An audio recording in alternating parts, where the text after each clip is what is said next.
Ya.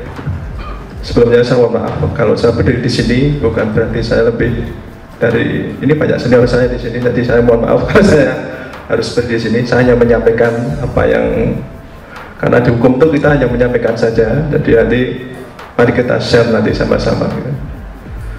Sebelumnya saya tidak terlalu pakar dalam hukum, tapi memang saya tergabung di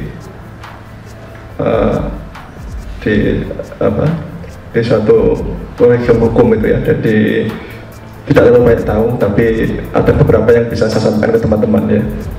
Sebelumnya saya mengucapkan selamat kepada PDUI ya, dari PDUI bahwa muktamar sudah diakui Pak ya, sudah diakui sebagai, sudah ada kolegiumnya dan sudah diakui sebagai seminar ya, jadi selamat bahwa, dan kita harus berbangga kepada PDUI karena dokter umum adalah 80% dari jumlah dokter di Indonesia, jadi kita harus lebih kuat dari kolegium manapun ya, jadi selamat sekali lagi. Dan pada hari ini bahwa kita menyelenggarakan seminar ini, kita tahu tidak ada farmasi di sini ya, ini selamat juga pada PDUI, ada terobosan ya, bahwa kalau kita ke seminar pasti ada farmasi ya, ini tidak ya. Kenapa? Karena farmasi kadang-kadang membuat kita jadi tidak rasionalis ya. Jadi nanti akan kita bukan dengan putusan hukum ya, jadi ada sanksi bahwa kalau kita tidak rasional itu salah satunya bisa karena mengakhiri farmasi. Jadi ini salut kepada Pak Maulana bahwa hari ini saya tidak melihat farmasi di sini. Tadi ini murni, ini ada dokter umum ya, dokter umum ini ya seperti ini ya. Jadi aplaus buat PDUI.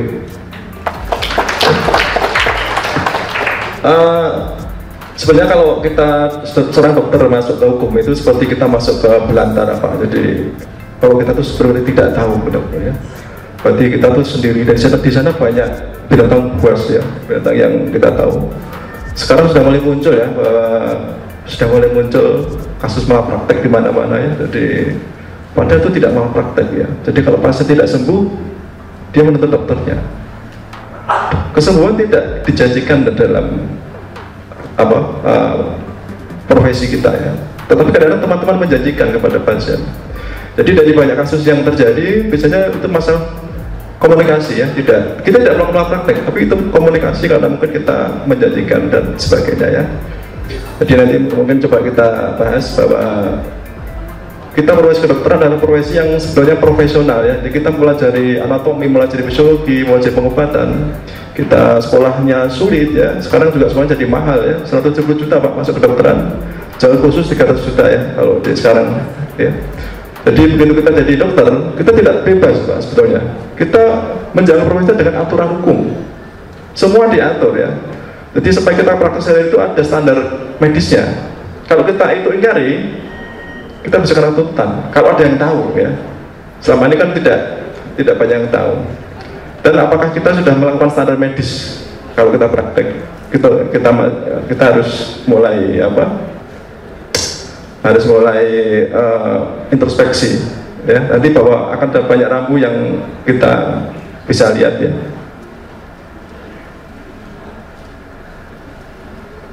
Oh nah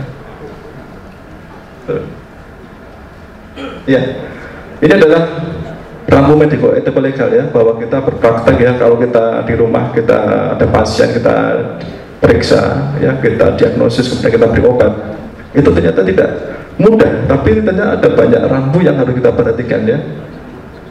Jadi sebanyak ini Pak, kita bisa bayangkan. Mungkin yang pertama adalah sumpah dokter. Itu kalau itu saya nggak bicara sumpah dokter karena itu sudah melekat ya, kita semua sudah disumpah waktu kita dulu di wisuda ya. Sumpah dokter itu kalau kita laksanakan sebenarnya sudah jaminan bahwa kita tidak akan melanggar aturan manapun, karena itu adalah aturan yang tertinggi. Tidak akan pernah kita jadi malpraktek kalau kita memang benar-benar melakukan sumpah dokter. Tentu apakah kita sudah melakukannya gitu kan. Jadi saya pesimis kalau nanti Bapak Ibu pulang ke rumah setelah acara ini selesai, kemudian ada kecelakaan di jalan, saya nggak tahu Bapak berhenti apa tidak kira-kira. Kalau tidak berhenti itu adalah melanggar sumpah dokter gitu. Kalau ada seorang menutup itu bisa, kalau memang ada. Jadi dokter ada kecelakaan, dia tidak menolong gitu ya, dibiarkan lari. Nah, ini salah satu bahwa dalam hal yang kecil pun kadang-kadang kita bisa, kalau itu terjadi kita bisa mendapat tuntutan ya secara hukum. Kemudian di bawahnya adalah kalau kita sudah melakukan sumpah dokter dan kita memang sumpah itu pertanggungjawabannya kepada Tuhan ya, tapi kadang-kadang juga sering dilanggar ya. Kita lebih patuh dengan aturan manusia dibanding aturan Tuhan. Yang kedua ada kodeki, yang ini di Permenkes 434 ya. Jadi di sini secara etik bahwa kita harus bekerja sesuai kode etik. Sulit Pak, ini sulit. Ada banyak pasal di sana ya. Saya tidak tahu juga apakah kita sudah melakukan kode etik dengan benar ya. Misalnya menghormati sejawat, kemudian dan banyak aturan di sana. Kemudian untuk pelaksana profesi ada pedoman pelaksana profesi, ini yang dikeluarkan oleh KKI ya, konsil di bawah. Sekarang lembaga tertinggi kita ada konsil kedokteran ya. Kalau dulu mungkin bertanggung jawab itu kepada dinas kesehatan ya, tapi sekarang kita dengan undang-undang yang baru kita ada di bawah konsil KKI ya, konsil kedokteran Indonesia. Kemudian standar profesi ini yang ada standarnya Pak. Jadi kita boleh kuliah paling pinter gitu ya, tapi tetap bekerja harus sesuai standar, harus sama ya, tidak boleh tidak. Dan standar profesi juga ada sanksinya kalau kita tidak melakukan standar ya. Sampai nanti kalau misalnya kita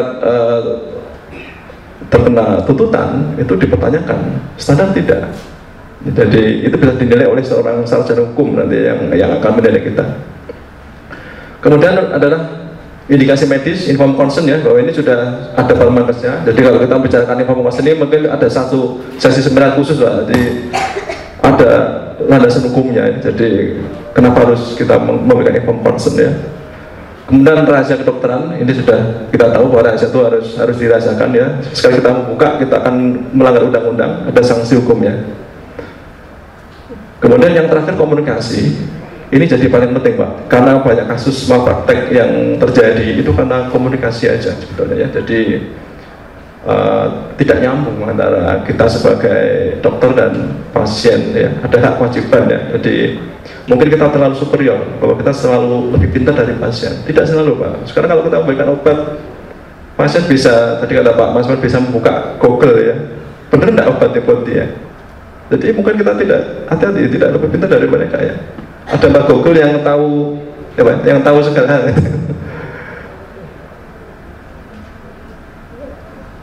Iya, ini yang tadi disiplin kedokteran bahwa KKI telah melakukan peraturan ya, peraturan. Jadi di samping tadi yang banyak itu masih ada KKI ya, ini dibuat lagi yaitu disiplin kedokteran, yaitu peraturan tentang juga dalam KDKI yang ini akan itu lembaga yang dibentuk oleh KKI yang nanti harapannya itu akan menjadi peradilan profesi bagi kita kalau kita ada kasus. Karena selama ini banyak kasus malpraktek itu diadili oleh peradilan umum, itu yang banyak teman-teman kita yang dituntut ya oleh pasien dan dia diadili secara umum. Itu yang nanti mungkin kalau kita berdayakan MKDKI ini, bahwa kita tidak akan pernah diadili hanya oleh profesi kita, kecuali kalau kita memang melanggar hukum ya secara pidana, tapi itu di ranah yang tidak pelayanan kesehatan ya. Kemudian dasar hukum ini juga rambunya juga dasar hukum perkara hukum perdata dan pidana, bahwa kita bisa dituntut langsung oleh pasien kita, tidak melalui profesi tapi langsung ke hukum ya, ke hukum jenderal hukum ya. Itu banyak kasusnya ya, banyak teman-teman kita yang tiba-tiba polisi datang kemudian mengambil biasanya obat-obat ya, dan mereka langsung diperkarakan, dibikin BAP, akhirnya mereka bayar Pak ya. Jadi tanpa ada perlindungan dari ID. Itu banyak kasusnya ya. Kemudian juga sekarang ada lagi undang-undang perlindungan konsumen, bahwa diasumsikan bahwa hubungan pasien dan dokter itu adalah hubungan antara konsumen ya, konsumen dan provider ya. Makanya diatur juga di undang-undang konsumen. Ini disebut, dokter disebut di sana bahwa bila terjadi kerugian dan sebagainya ya, sebagai pasien sebagai konsumen, maka ada tuntutan materinya di sana. Jadi kalau masyarakat sudah tahu, nanti kita banyak pulang kita tuh dituntut sebetulnya ya, banyak pulang. Jadi kita lihat banyak sekali rambu-rambu yang kita ya, hanya bekerja kita memberikan obat flu aja sudah banyak rambu seperti itu. Bisa terjadi kita lalai, bisa terjadi kita ya, bisa terjadi apapun.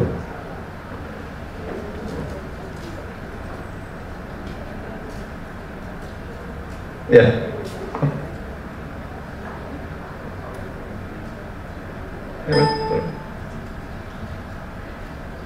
ya. Ini adalah jenis tuntutan hukum yang dapat dikenakan profesi dokter ya, bahwa tadi bahwa sebagai profesi kita juga bisa dituntut sama hukum ya. Ini dasarnya ya. Jadi hukum administratif jelas ya, pada saat kita melakukan kesehatan kita, setiap terjadi pelanggaran kita akan mendapat hukuman administratif ya. Itu sesuai dengan Undang-Undang Nomor 29 2004 ya tentang kedokteran, dan diatur ya, termasuk sanksi dan bagaimana pengaduan terhadap tuntutan itu. Kemudian Permenkes Nomor 14/19 ini tentang penyelenggaraan praktek dokter dan dokter gigi. Kemudian Peraturan Konsil Kedokteran ya Nomor 1 2005 tentang registrasi dokter dan dokter gigi. Ini juga di sana dicatatkan bahwa ada sanksi ya, ada sanksi, dan apabila dokter tidak mempunyai surat registrasi STR maka ada sanksinya ya. Ini jelas sanksi pelanggaran disiplin ya. Jadi tadi salah banyak kasusnya masuk ke MKDI, maka ini yang akan diberikan sanksi oleh peradilan profesi ya. Satu, ada peringatan tertulis, rekomendasi, pencabut STR dan SIP, kewajiban mengikuti pendidikan dan pelatihan atau rekompetensi, kemudian catatan pidana pasal 75 nomor 29 ya. Ini bahwa artinya apa? Bahwa sebagai peradilan profesi pun, bahwa ini yang mengadili bapak kita, tapi kita tetap ada pidananya Pak. Kita masih bisa dipidana. Itu yang nanti bahwa kita akan melakukan judicial review, karena apa? Karena di Undang-Undang Pajak itu sudah ada kriminalisasi bahwa pelanggaran administrasi dikenakan pidana hukum ya. Jadi ada sanksi, ada kurungan dan sebagainya.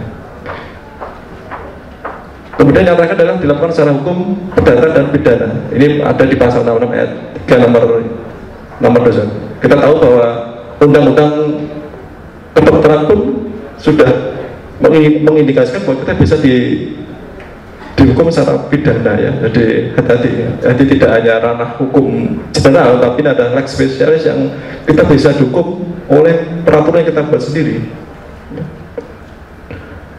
Ya, ini ada resiko tentang hukum. Ini dalam hukum perdata Pak. Jadi secara perdata bahwa kita juga mempunyai peluang untuk digugat oleh pasien kita ya. Dasarnya adalah ini ya, adanya manifestasi itu pasal 1239 perdata ya, kemudian perbuatan perlawanan hukum pasal 1365, kelalaian ya yang mengakibatkan kerugian, bahwa ini bisa dilakukan kepada kita ya. Jadi bagaimana tuntutan hukum itu bisa dilakukan tanpa peradilan profesi. Jadi yang kita harus hati-hati bahwa kita adalah profesi yang sangat beresiko sebetulnya ya. Jadi mari kita sama-sama mulai introspeksi ya. Ini adalah manifestasi bahwa timbulnya tuntutan hukum secara perdata saat ada manifestasi. Ini bahwa konsepnya adalah bahwa dasarnya adalah bahwa ada hubungan perjanjian kontrak ya. Jadi kalau kita ada pasien datang bahwa kita tuh sebenarnya sudah ada kontrak ya. Jadi pasien membutuhkan kesembuhan, kemudian kita juga membutuhkan hak kita, membutuhkan jasa dan sebagainya. Jadi ada kontrak terhentikan apa karena ada pembayaran, ada kwitansi dan sebagainya, mungkin atau sebagian ada surat keterangan sakit ya dan sebagainya. Bahwa itu ada bukti yang hampir seperti kontrak ya, yang itu bisa menjadi bukti kalau memang pada saat lain itu kita tidak memberikan yang terbaik dan kemudian pasien menuntut ya. Kemudian dokter tidak memiliki kewajiban atau kurang standar dan tidak berdasar kompetensi. Ini juga banyak ya kasus-kasus teman kita yang mungkin dia bekerja tidak standar ya. Jadi di Rambu tadi sudah disebutkan bahwa standar itu jadi penting ya. Standar tadi kita, kalau tidak ya ada peluang untuk kita mendapatkan masalah hukum ya. Kemudian yang sering terjadi adalah pasien sebagai pihak yang inferior ya, bahwa kita selalu menganggap pasien itu tidak, kita lebih tahu dari mereka ya. Jadi kadang-kadang kita sosok bekerja tidak sesuai standar karena merasa bahwa kita lebih pintar dari pasien. Itu banyak terjadi ya. Akhirnya pasien tidak puas ya, ada komplain ya, kemudian menuntut. Mungkin kalau kita beruntung kita akan sengketa medis ya diselesaikan di MKDI kalau kita beruntung. Kadang-kadang pasien langsung lapor ke kepolisian, saya tahu ya. Jadi kasus polisi dulu ya dan sebagainya. Akhirnya kalau jadi masalah ada sengketa hukum, diadili dan sebagainya, ada putusan tetap di sana. Kalau tetap nanti ada sanksi juga ya. Kalau kita melanggar pidana, ya otomatis sanksi administrasi akan berlaku ya. Kayak mencabut STR dan sebagainya. Kalau kita nggak punya STR, ya kita nggak punya kaki lagi. Kenapa jadi dokter? Ya, ini ya ini batasan bahasa saya kira tidak perlu ya. Ini batasan secara bahasa hukum ya. Jadi saya kira tidak perlu. Kemudian ini juga bagian dari perdata ya, di mana kita bisa dituntut secara perdata ya, ganti rugi ya oleh pasien kita ya. Ini juga memperkuat tadi bahwa ada jurisprudensi 1919 ini adalah perbuatan melawan hukum, ada tindakan atau lain yang memenuhi kriteria ya, melanggar hak orang lain, bertentangan dengan kewajiban hukum diri sendiri. Ini yang standar tadi ya, kompetensi dan sebagainya, menyalahi pandangan etis yang umumnya dianut. Jadi kita melakukan tindakan tidak layak gitu, itu sudah mulai bisa dituntut secara perdata ya. Ya, ini yang lain bahwa pasal 1366 juga mengatur bahwa ketidaksengajaan yang menimbulkan kerugian itu bisa dituntut ya. Bahwa kita mungkin menyuntik orang kemudian dia alergi kena Steven Johnson, dia rugi ya. Apalagi dia gadis gitu ya, gadis cantik tiba-tiba disuntik Steven Johnson jadi jelek, itu ada kerugian yang bisa dituntut secara perdata ya. Banyak teman-teman kita ya yang kena itu ya. Jadi itu akhirnya mereka jadi membayar mahal sekali ya untuk biaya pengobatan dan sebagainya. Belum mereka nanti diancam masuk koran ya. Kalau kita masuk media habis juga ya. Ya karena kita menjual kepercayaan kepada pasien. Jadi dokter itu kalau dituntut walaupun dia benar, standarnya benar, bekerja benar, tapi kita lihat akhirnya menang. Tapi kalau udah masuk media, ya selesai juga ya. Nggak akan percaya lagi orang, nggak akan datang pasiennya. Ya. Ini kerana pidana, tadi perdata ini pidana ya, bahwa ada juga ketentuan pidana yang kita juga bisa dituntut secara pidana ya. Ini seperti, dan ini ada jelas KUHP jelas ya, di sana disebutkan ada kematian, ada luka berat dan sebagainya, itu bisa dituntut secara pidana ya. Kemudian yang jadi aneh itu ya, bahwa ada perundangan kita sendiri juga memidanakan kita gitu ya, seperti undang-undang praktek itu ya. Jadi kalau kita tidak praktek di tempat, dipidana. Tidak membuat evakuasi rekam medis, dipidana. Kan jadi aneh. Itu nanti mau ada review ya dari teman-teman kita sedang susun ya, bahwa kita tidak bisa dipidana hanya karena kesalahan administrasi, tidak akan bisa ya. Kenapa orang tidak punya medical report, mungkin kita lupa membuat, itu bisa dipidana. Kenapa harus didenda, dikurung 1 tahun? Kita jadi narapidana ya. Ya. Kemudian juga Undang-Undang Nomor 23 itu juga ada ketentuan pidananya tapi ini lebih ke tidak mengatur dokter secara khusus ya, tapi semua tenaga kesehatan secara umum ya. Jadi ada di Undang-Undang Nomor 23. Ya, ini yang saya bilang di Undang-Undang 23 pun ada ketentuan pidana, di mana bila kita melanggar ada ketentuan pidana sanksi 15 tahun. Itu ada di Undang-Undang Kesehatan kita ya. Jadi tapi ini sebenarnya tidak kita lakukan ya, tindakan medis terhadap ibu hamil aborsi ya, pasal 1 itu, bahwa kita akan kalau ini saya kira pidana, walaupun kita tuntut tidak akan pernah membenarkan ya. Kemudian juga yang sering ada produksi dan mengedarkan sediaan farmasi berupa obat atau bahan obat yang tidak bersyarat farmakope ya. Ini teman-teman yang mungkin punya display di depan ruang praktek ya, saya kira banyak yang multi level, hati-hati ya, karena bisa mencetuskan kita jadi kena tuntutan ya, undang-undang 15 tahun Pak, bukan main-main ya. Ya, ini pasal 82 juga mengatur tentang farmasi tradisional kosmetika. Ini juga hati-hati teman-teman mungkin yang banyak sekali yang skincare ya, hati-hati bahwa labeling ya, hati teman-teman kita banyak sebagian SPKK juga banyak kena kasus ya, dari polisi datang ngambil krimnya tidak labeling gitu ya, itu sudah masuk ke pengedar 7 tahun penjara, di BAP. Kemudian kita dampingi, itu kita bebas dengan membayar mahal sekali. Dan karena ada pelanggar ini ya sudah, ini tidak bisa berbuat apa-apa, mereka ya. Hati-hati bahwa di undang-undang kita pun ternyata sudah muncul pidana. Tidak hanya ini belum ke undang-undang yang di luar pelayanan kesehatan ya. Undang pasal 84 ini sarana kesehatan ya, ini mungkin yang nanti hubungan dengan klinik kita Pak Maulana, bahwa mungkin kita lebih baik kolektif gitu ya. Jadi banyak sarana kesehatan yang kadang-kadang kita ada di sana yang tidak memenuhi persyaratan dan sebagainya, itu juga ada bedanya diatur di Undang-Undang Nomor 23 itu ya, pasal 84 ini. Ya, ini juga Undang-Undang kita yang baru 29/2024 ya, bahwa di sana ada kriminalisasi ya, kita coba. Karena apa? Karena sanksi administrasi diberikan berupa sanksi pidana ya. Jadi pasal 75 tentang STR ya. Kemudian kalau kita tidak punya STR, kita tidak punya itu bahasa hukumnya agak sulit ya. Kalau kita memang belum mengurus, belum keluar, kita praktek, apakah itu juga termasuk tidak punya ya. Ini dendanya 3 tahun ya, denda 1 juta. Jadi berbunyi seperti itu ya. Jadi bahwa kesalahan administrasi kita bisa dipidana kurungan, itu kan jadi hak. Dan ini undang-undang kita, undang-undang kedokteran ya, praktek kedokteran. Pasal 76 tentang SIP, jadi kalau kita tidak punya SIP itu kena pidana 3 tahun ya. Kemudian pasal 79 ini lebih ya, papan nama ya. Jadi jangan lupa papan nama juga mungkin rusak gitu ya, kita ganti, ada polisi lewat bisa jadi kena ya. Karena tidak ada papan nama di sana, ada banyak lagi pasal 79 ya. Reka medis, standar medis, rujukan medis, rahasia kedokteran, pertolongan darurat ya, seperti keilmuan. Bahwa kalau kita tidak pernah ikut seminar itu juga ternyata kena pidana juga ya. Jadi kita tidak mengembangkan teknik kita, itu sudah kena masuk di pasal 79. Ada denda materi 50 juta dan pidana 1 tahun ya. Jadi aneh ya, bahwa undang-undang kita itu menghukum kita sendiri dengan undang-undang pidana. Jadi kita dimasukkan ke ranah hukum ya.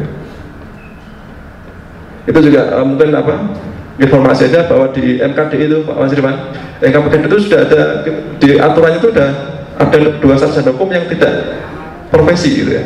Jadi kita sudah terjemah di MKD itu, nanti pembentukannya di undang-undang itu bahwa kita ada 2 orang yang sarjana hukum. Itu benar-benar orang-orang luar yang masuk ke ya. Jadi hati-hati bahwa ada orang-orang yang tidak komunitas kita sebagai profesi, tapi dia masuk di MKD.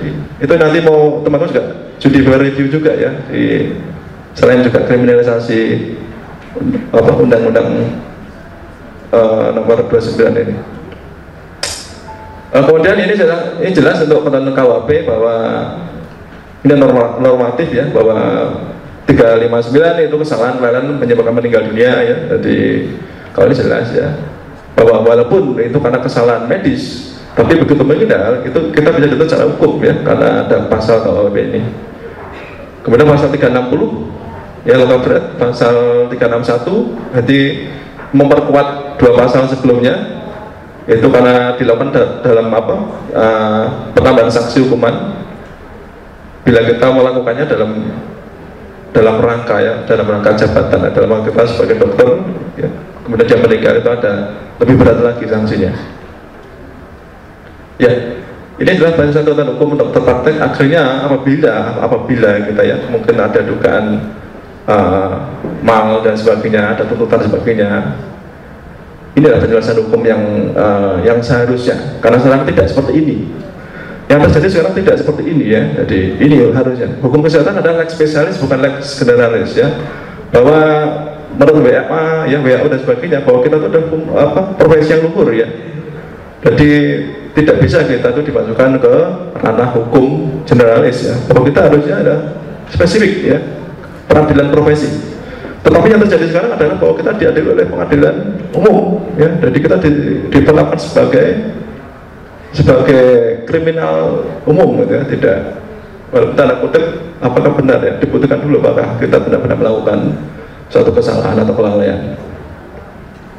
Kemudian adalah melindungi secara khusus tugas dan profesi dokter yang merupakan bagian program pelayanan kesehatan.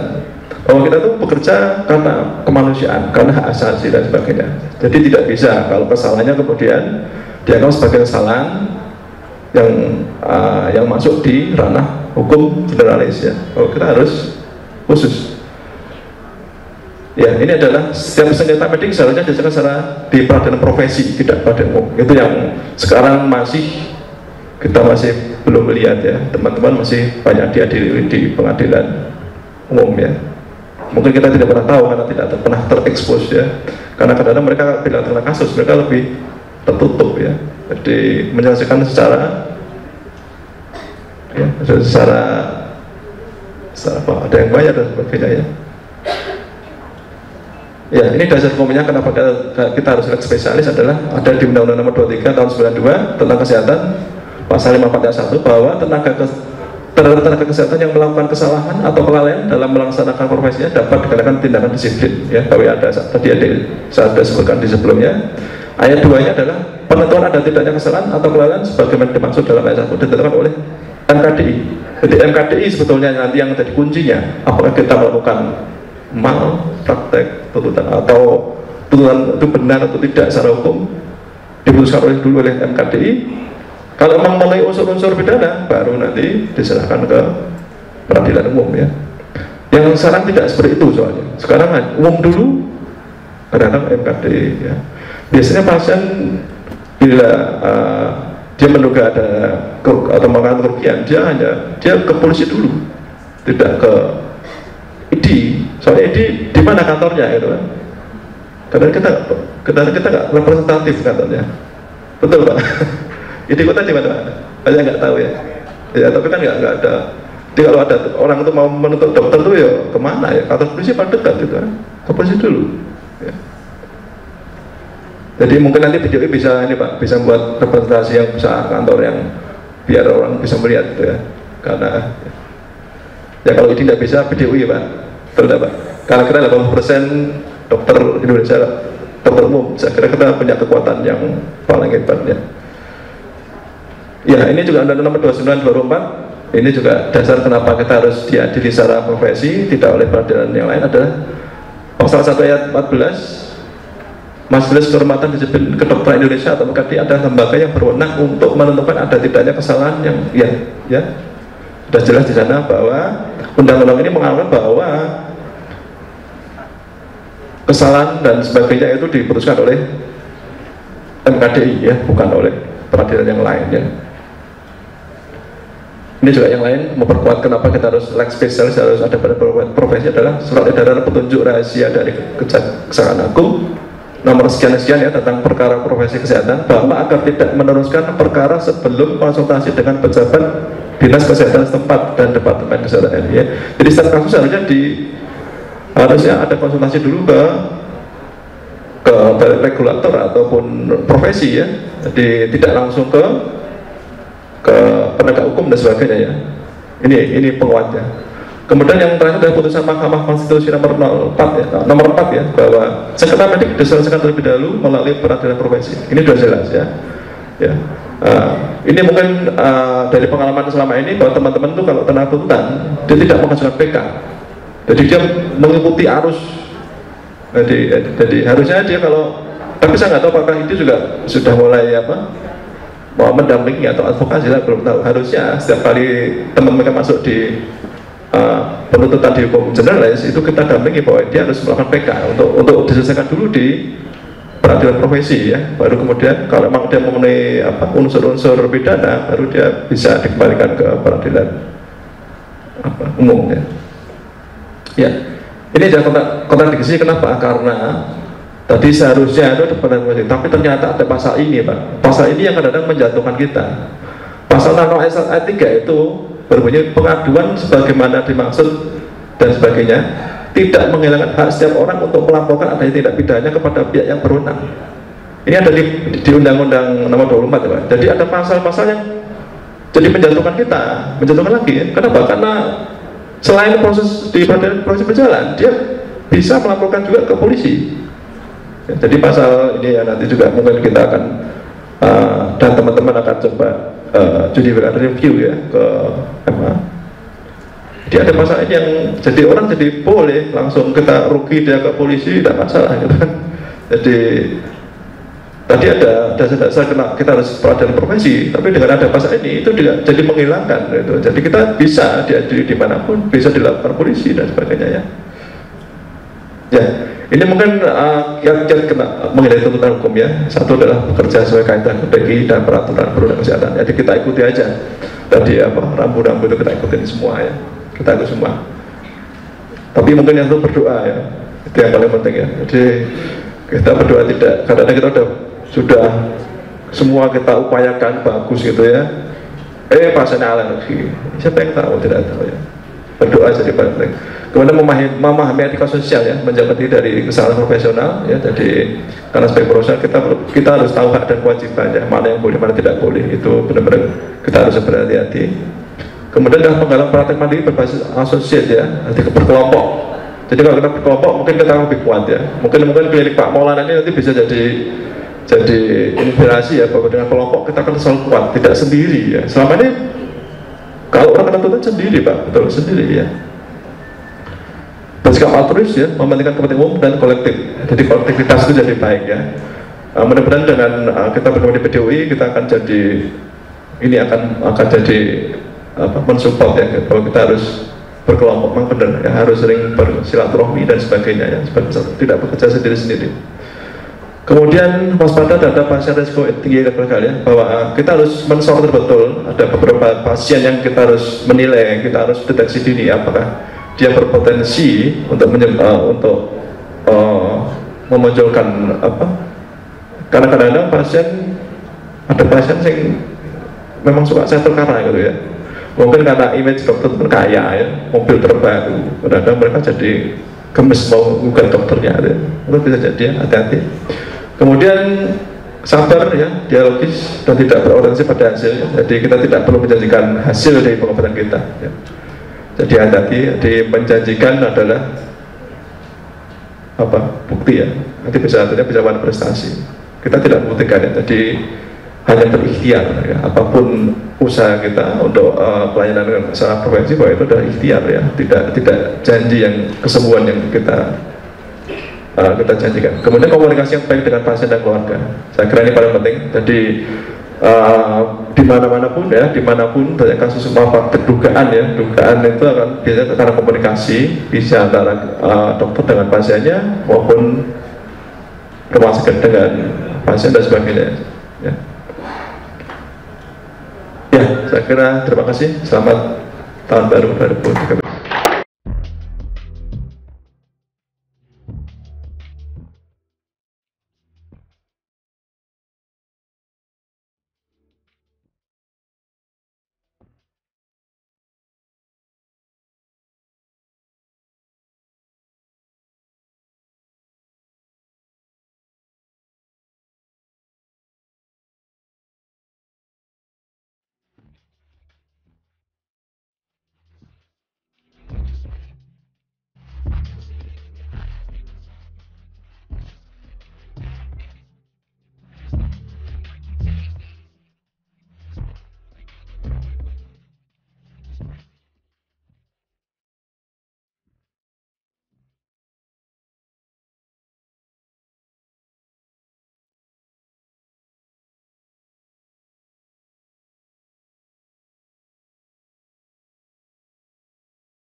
I know mommy's not here.